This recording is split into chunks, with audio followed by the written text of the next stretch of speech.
Salut et bienvenue à ce 9e live où on parle de mythes et de défis par rapport à l'entraînement parce que oui, je vais te donner un défi à la fin.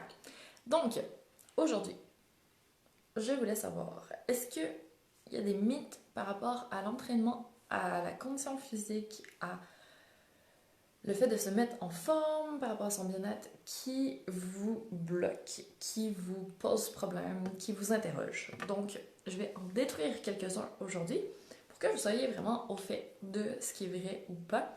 Et après, si vous avez d'autres questions suite au live, vous pourrez toujours me les poser. Ça va me faire plaisir aussi d'y répondre.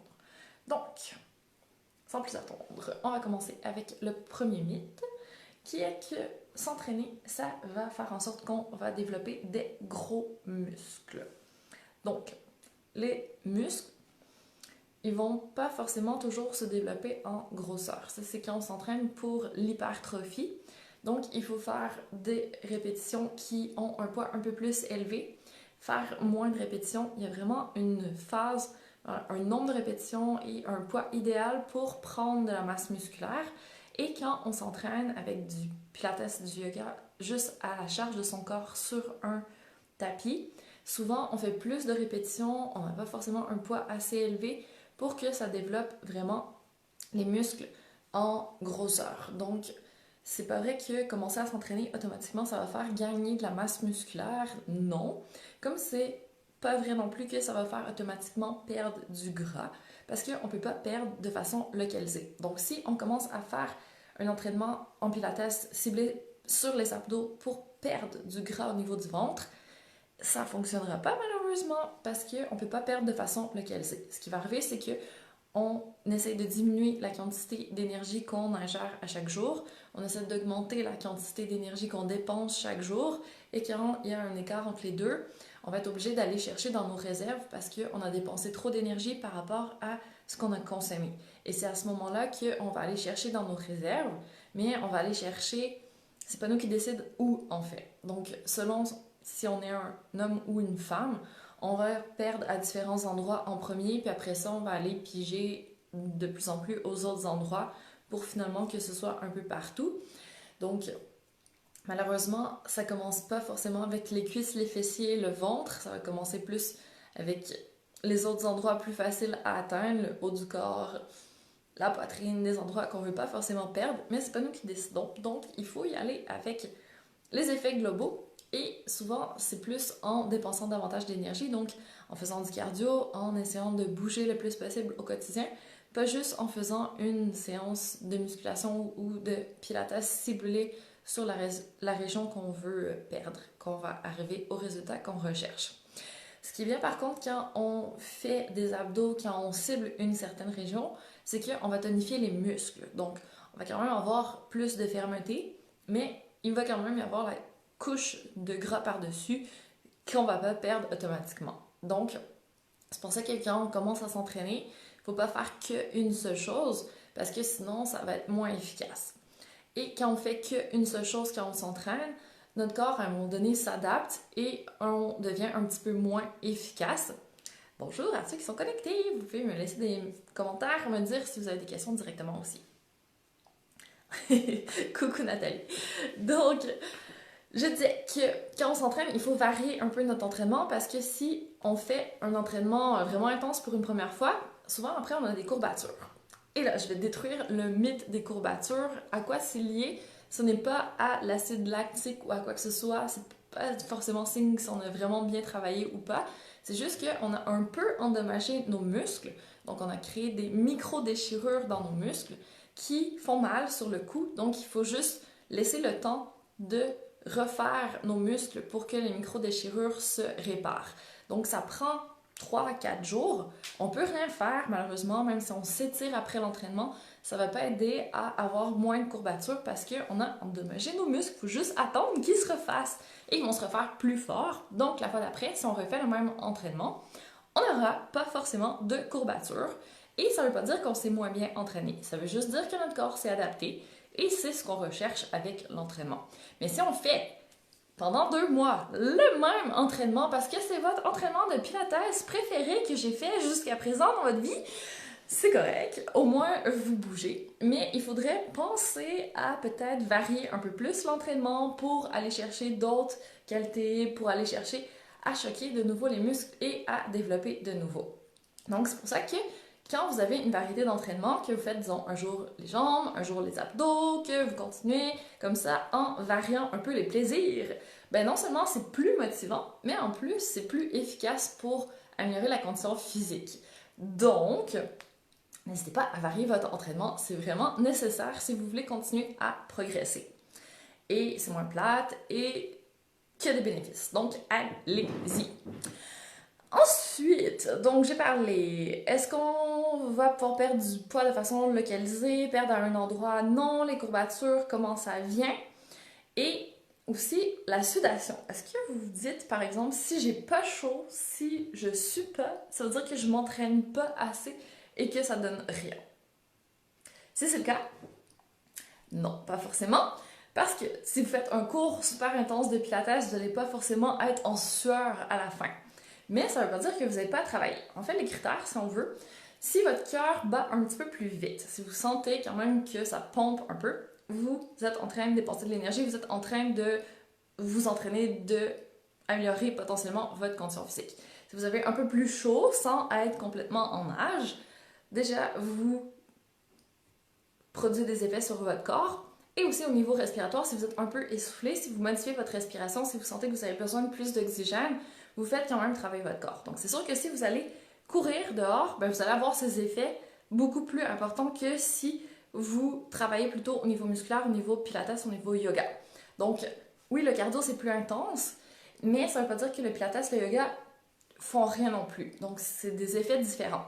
Vous pouvez travailler votre cardio, donc vraiment améliorer la capacité vasculaire de votre corps à transporter plus efficacement l'oxygène et à l'utiliser au niveau des cellules plus efficacement. C'est ça, améliorer son cardio en fait. On peut aussi améliorer l'endurance musculaire, la puissance musculaire, la souplesse, le souffle. Il y a plein de qualités différentes qu'on peut développer en s'entraînant. C'est difficile de toutes les développer en même temps parce que si on fait un entraînement plutôt en endurance musculaire, on ne va pas travailler la puissance en même temps. C'est deux choses qui se travaillent de manière séparée. Donc, encore une fois, on en revient au fait que c'est important de varier son entraînement si on veut pouvoir améliorer au maximum notre condition physique parce qu'on ne peut pas tout travailler en même temps. Donc, normalement, on commence par l'endurance parce que ça prend une certaine endurance, une certaine capacité de nos muscles pour pouvoir éventuellement arriver à un peu plus de puissance, un peu plus de force. Et ça, c'est d'autres qualités qui se développent en parallèle de la souplesse. Si on n'a aucune souplesse, si on est beaucoup trop serré dans nos muscles, on perd en amplitude de mouvement, on perd en mobilité. Donc, c'est d'autres capacités qu'on veut garder aussi. Donc, si on fait que pousser de la fonte tout le temps, qu'on va jamais chercher de flexibilité, ben, à un moment donné, on se retrouve avec des épaules toutes serrées, on a les pectoraux tout rétractés, on n'arrive plus à ouvrir la posture. Donc, c'est vraiment important de tout travailler en parallèle pour arriver à un développement musculaire harmonieux. Puis, ce qu'on voit souvent dans les fitness, par exemple, c'est que tout le monde fait des biceps, mais ne pense jamais à ce qu'il y a derrière les triceps. Tout le monde fait du dos, mais ne pense jamais aux abdos. Donc, c'est important aussi d'avoir un équilibre entre l'avant et l'arrière de son corps, entre les muscles agonistes et antagonistes. Donc, tout ça est réfléchi dans un programme quand vous suivez avec un professionnel de l'activité physique. Si vous faites à la maison, demandez peut-être des conseils une fois de temps en temps pour être sûr que vous ne créez pas des déséquilibres musculaires, parce qu'après, ça peut amener à des problèmes pas des problèmes de santé, mais des problèmes plutôt musculo-squelettiques. Donc, faites attention à vos articulations quand vous vous entraînez. Faites un entraînement qui travaille un petit peu toutes les capacités de vos muscles, votre cardio, votre souplesse, votre mobilité, et essayez d'aller chercher un bon équilibre musculaire aussi, en travaillant bien avec une posture correcte aussi. Comme ça, ben, vous n'allez pas vous blesser en vous entraînant, ce qui n'est pas le but. Hein? On essaie d'améliorer notre santé, pas de la diminuer. Et comme ça, ben, on a tous les bénéfices qu'on voulait avoir au départ. Est-ce que vous avez des questions? Je vois qu'il y a des gens qui sont connectés en ce moment. Est-ce que vous avez des mythes par rapport à l'entraînement que vous aimeriez que je discute maintenant? C'est le moment ou jamais. Je pourrais y revenir plus tard parce que je vais avoir une autre séance de questions lundi prochain. Donc si jamais je ne réponds pas aujourd'hui, ben, n'hésitez pas à me revenir un petit peu plus tard. Je vous laisse un petit 2 minutes pour m'écrire. Je vois des coucous, mais je vois pas de questions. Ok. Je vous pose une question, moi. Est-ce que vous connaissez la différence entre le pilates et le yoga? Je me fais souvent demander aussi, donc pourquoi ne pas en parler directement? Il n'y a personne qui ose répondre. Ok, alors allons-y. Le pilates a été inventé par Joseph Pilates, un Allemand, donc qui est plutôt axé sur être précis dans nos mouvements, avoir une bonne posture, travailler avec le souffle, et c'est vraiment postural comme approche. Alors que le yoga, c'est un peu plus philosophique, ça vient d'Inde, le système de chakras et tout ça. Donc, on va chercher un aspect un peu plus énergétique aussi avec la pratique. Il y a des mouvements qui se ressemblent, comme je vous ai déjà donné comme exemple. Il y a la pose de l'enfant en yoga qui est le coquillage en pilates. Nathalie, qui écoute, aime beaucoup le coquillage. Je sais, dans mes cours, on me demandait des cours que de coquillage. Mais non, je fais pas 60 minutes de coquillage dans mes cours. Ils peuvent en témoigner.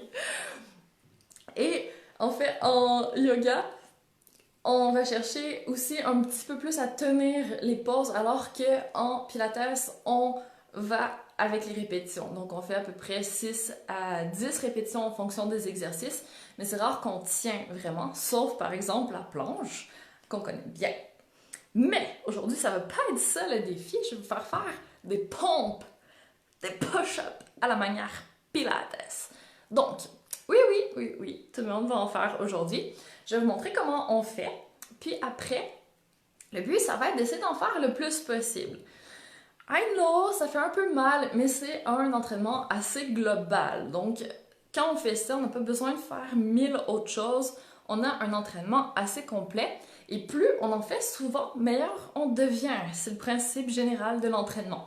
Donc, s'il vous plaît, passez par-dessus vos préjugés et faites des push-ups aujourd'hui avec moi. Je vais en faire 4 avec vous. Tout le monde est capable de faire 4 push-ups parce que vous allez voir, c'est pas que pousser avec les bras, il y a beaucoup d'autres choses qui vont être impliquées là-dedans. Je vais juste enlever mes écouteurs comme ça. Enlever la veste parce qu'il va faire chaud un petit peu, on va être un petit peu essoufflé, on va sentir que ça brûle un petit peu dans les bras, en particulier dans les triceps ici. Donc, je vais tourner comme ceci. Et on va venir s'installer pour faire des push-ups. Donc, si vous êtes habillé en jeans, c'est pas grave. Faites-le quand même. Si vous n'avez pas de tapis comme moi, faites-le quand même. C'est pas grave. Donc, on va se mettre debout. Posture neutre. Pied largeur des hanches. On s'autograndit le plus possible. On commence à réveiller nos abdos. On va mettre nos mains sur nos côtes pour respirer. Dans nos côtes. Expirer par la bouche. Encore une fois. On va réveiller nos fessiers. On essaie d'aller chercher notre périnée. Intérieur de cuisse aussi. Déjà sous les bras, les triceps. Comme ça, on est prêt. La famille abdos au complet est activée. Donc, grande inspiration ici. Et sur l'expiration, on va descendre le menton vers le sol. On va commencer à dérouler une vertèbre à la fois du sommet du crâne jusqu'au bas du corps. Il va falloir poser les mains par terre. Donc, si ce n'est pas le cas, on plie les genoux et on va marcher sur le sol. Donc, je vais juste reculer un petit peu pour pouvoir marcher. Plus 1, 2, 3 et à peu près la 4e fois, normalement, on devrait être installé en gainage. On ne va pas faire des pompes sur les pieds, on va poser les genoux. Ici, ça va être quand même plus facile. Donc là, le but, ça va être de garder les coudes serrés le long du corps, de descendre pas trop bas en 3 temps et d'expirer, remonter. Donc, ça va donner 3 inspirations. Expire, on remonte. Donc ça fait 1. Avec moi, inspire. Inspire, inspire, et expire, on remonte. Il nous en reste une, je vais juste la faire de face. Donc je veux vraiment des coudes serrés le long du corps quand on descend, ok? On va. Et non pas, si on a les mains plus larges, les coudes qui ouvrent sur le côté. Si ça travaille plus les pectoraux, nous on veut que ça travaille la petite bosse ici, vous voyez? C'est les triceps, c'est ça qu'on veut. C'est des petits muscles. Donc pour repousser le poids du corps au complet, Oui, c'est difficile. Donc, allez chercher vos abdos, allez chercher l'intérieur de cuisse, allez chercher les fessiers. Toute la famille abdos doit travailler pour que ce soit plus efficace. Donc, on était ici. On va retourner sur les pieds derrière et on va marcher avec nos mains vers nos pieds. 2, 3, 4. Et on va se redresser doucement. Remonter l'intérieur de cuisse, les fessiers, on remonte le périnée, on serre les abdos et on déroule une vertèbre à la fois. Ça fait 1. J'ai dit qu'on en faisait 4. Courage, on descend. De nouveau. On inspire. On articule notre colonne. On essaie de bouger une vertèbre à la fois. On pose les mains par terre. On va marcher. 1 fois. 2 fois. 4 fois. Pose les genoux. Je veux du gainage. Donc, on ne laisse pas aller le bassin vers le sol. Je veux pas d'épaule tout enroulée. Je veux pas d'épaule qui remonte par les oreilles. On reste le plus neutre possible. Let's go. Coude serré. On descend. Et expire. Encore. Inspire. Inspire. Inspire. Expire, on remonte. Dernière fois. On retourne sur les doigts, pied derrière. Et on marche. 1 fois. 2 fois. 3 fois. 4 fois. Et on se redresse. Secouez un peu le haut du corps. Il en reste 2. Let's go. Inspire. On descend. Et on est plus gainé que jamais. On a les épaules, les bras, la tête, relax. On avance. 1, 2, 3, 4. Beau gainage. Si vous êtes motivé, essayez sur le dos de pied. Sinon, on descend ici, serrez les coudes. 2, 3. Étirez la tête devant, les jambes derrière. Allez, on garde une belle posture. Nombril loin du sol, on reste solide. Dernière fois, on fait la pompe avec nos abdos. Donc, serre. 2, 3. Bloqué. Yes. Allez, 1, 2, 3, 4. On se redresse. En remontant le périnée, on n'a surtout pas lâché les abdos. On ouvre un peu la poitrine. Secoue les poignets, nos amis. Si jamais c'est trop difficile, vous pouvez essayer sur les poings pour garder un meilleur alignement au niveau des poignets. Allez, c'est la dernière fois. On inspire, on descend. Toujours aussi gainé. Intérieur des cuisses, fessiers qui travaillent aussi. On va essayer de faire des pompes avec nos jambes cette fois-ci. 1, 2, 3, 4. On est en gainage. On pose. Épaules loin des oreilles. On engage bien les omoplates. Je veux pas de poitrine qui descend et d'omoplate qui se décolle de la colonne. On reste vraiment solide en un bloc. Serrez les coudes à l'intérieur et on descend. Les coudes sont serrés sur la cage thoracique. 2, 3. Yes! Encore 2. Serrez vos cuisses pour remonter à la dernière pompe avec les jambes. Étirez vos jambes derrière, votre tête devant. Let's go! Et ici, on peut ramener nos fessiers sur nos talons et aller directement en coquillage. Et ouais, c'est mérité. Donc, on respire ici. Et là, si vous me dites que vous n'avez pas eu un peu chaud, que vous n'avez pas senti que ça brûlait, puis que vous n'avez pas eu le cœur qui battait un petit peu plus vite, alors là, vous êtes des kings, des queens. Vous n'avez pas besoin de faire d'activité physique. Non, c'est une blague. Vous pouvez juste faire plus de pompes. Vous pouvez les faire sur les pieds si vous voulez. C'est vraiment optionnel.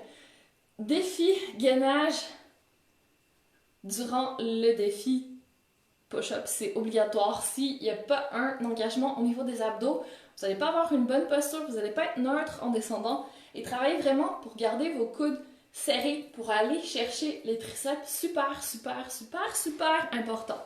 OK? Alors, vous pouvez prendre des photos, vous pouvez m'envoyer une vidéo si vous voulez être sûr que vous ayez un bon alignement, que vous fassiez bien vos push-ups.